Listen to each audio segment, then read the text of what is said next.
Tunnel agrofarm nursery Cheruvanchery. Sabarimala സ്വർണ്ണക്കൊള്ള case പരിപൂർണമായും അട്ടിമറിക്കപ്പെട്ടു എന്ന കോൺഗ്രസ് നേതാവ് രമേശ് ചെന്നിത്തല. ആസൂത്രിതമായി കുറ്റപത്രം വൈകിപ്പിക്കുന്നതും കെമിക്കൽ അനാലിസിസ് റിപ്പോർട്ട് വൈകിപ്പിക്കുന്നതിനും ഉത്തരവാദി മുഖ്യമന്ത്രി ആണെന്നും ചെന്നിത്തല പറഞ്ഞു. DCC ഓഫീസിൽ മാധ്യമങ്ങളോട് സംസാരിക്കുകയായിരുന്നു അദ്ദേഹം. കേസിൽ ഉൾപ്പെട്ട സ്വന്തം സഖാക്കൾക്ക് കോടതിയിൽ ജാമ്യം കിട്ടിയില്ല എന്നിരിക്കെ സ്വാഭാവിക ജാമ്യം ലഭിക്കാൻ വഴിയൊരുക്കുകയാണ് സർക്കാർ ചെയ്യുന്നത്. എല്ലാ പ്രതികളും പുറത്തിറങ്ങിയാൽ കേസ് അട്ടിമറിക്കപ്പെടും. ഭാഗിക കുറ്റപത്രം നൽകിയിരുന്നുവെങ്കിൽ ജാമ്യം ലഭിക്കുമായിരുന്നില്ലെന്നും ചെന്നിത്തല പറഞ്ഞു. അപ്പോൾ ഇന്നലെ SIT പറഞ്ഞ ഈ രണ്ട് കാരണങ്ങൾ, ആ രണ്ട് കാരണങ്ങളുടെയും ഉത്തരവാദി കേരളത്തിന്റെ മുഖ്യമന്ത്രി തന്നെയാണ്. അതുകൊണ്ടാണ് ഞാൻ പറഞ്ഞത് ഈ ശബരിമലയിലെ സ്വർണ്ണ കളവ് കേസ് അട്ടിമറിക്കപ്പെട്ടിരിക്കുന്നു എന്നുള്ളത്. എല്ലാ പ്രതികളും പുറത്തിറങ്ങിയാൽ പിന്നെ കേസിനെ സ്വാധീനിക്കും. നമ്മുടെ നടിയെ ആക്രമിച്ച കേസിന്റെ നാൾവഴികൾ പരിശോധിച്ചാൽ പാർഷ്യലായ കുറ്റപത്രം അന്ന് സമർപ്പിച്ചിരുന്നു. പല കേസുകളിലും പാർഷ്യലായ കുറ്റപത്രം സമർപ്പിക്കും. ഫുള്ളായിട്ട് കുറ്റപത്രം നൽകാൻ കഴിഞ്ഞില്ലെങ്കിൽ പാർഷ്യലായ കുറ്റപത്രം കൊടുക്കാം. പിന്നെ ഫർദർ ഇൻവെസ്റ്റിഗേഷന്റെ അടിസ്ഥാനത്തിൽ വീണ്ടും കുറ്റപത്രം സമർപ്പിക്കാം.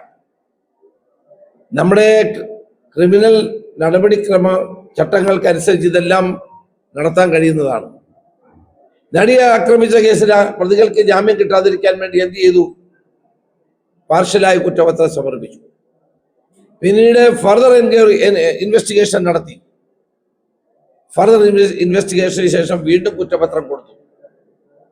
ഇതൊക്കെ മിക്കവാറും ക്രിമിനൽ കേസുകളിൽ പോലീസ് ചെയ്യുന്ന സ്വാഭാവിക നടപടിയാണ്. ഈ ശബരിമല കേസിൽ മാത്രം എന്തുകൊണ്ട് അത് ഉണ്ടായില്ല? ഈ ശബരിമല കേസിൽ പാർഷ്യലായ കുറ്റപത്രം സമർപ്പിച്ചിരുന്നെങ്കിൽ ഈ പ്രതികൾക്ക് ജാമ്യം കിട്ടില്ലായിരുന്നു.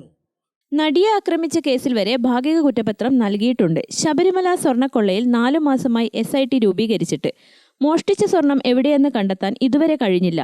കെമിക്കൽ അനാലിസിസ് റിപ്പോർട്ട് കേസിന്റെ പ്രാധാന്യം കണക്കിലെടുത്ത് വേഗം റിപ്പോർട്ട് കൊടുക്കാമായിരുന്നു. 300ഓളം രക്തസാക്ഷികൾ CPMനുണ്ട്. ഇതിന്റെയെല്ലാം ഫണ്ട് പിരിവിനെക്കുറിച്ച് അന്വേഷണം വേണം. MV ഗോവിന്ദൻ പറയുന്നത് V കുഞ്ഞികൃഷ്ണന് മറുപടി പറയാൻ മനസ്സില്ലെന്നാണ്. എന്നാൽ ജനങ്ങൾ അതിന് മറുപടി പറയിക്കും. പാർട്ടിക്കാരിൽ നിന്ന് മാത്രമല്ല ജനങ്ങളിൽ നിന്നാണ് പണം പിരിച്ചത്. ധാർഷ്ട്യത്തോടെ പാർട്ടി സെക്രട്ടറി മറുപടി പറയുന്നത് ശരിയല്ലെന്നും ചെന്നിത്തല പറഞ്ഞു. ഗ്രാമിക ന്യൂസ്, കണ്ണൂർ.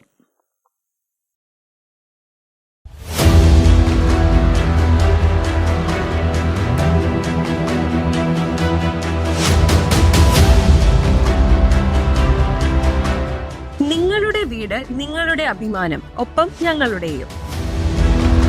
വീടും പരിസരവും പ്രകൃതിയുടെ വൈവിധ്യം കൊണ്ട് സമ്പന്നമാക്കാൻ tunnel agrofarm and nursery Cheruvanchery. Bonsai, ornamental, exotic, indoor, outdoor fruit പ്ലാന്റുകളുടെ വിപുലമായ ശേഖരം. ലാൻഡ്സ്കേപ്പിംഗ്, ഡിസൈനിംഗ് ആൻഡ് ഗാർഡനിംഗ് രംഗത്ത് വിദഗ്ധരുടെ സേവനം.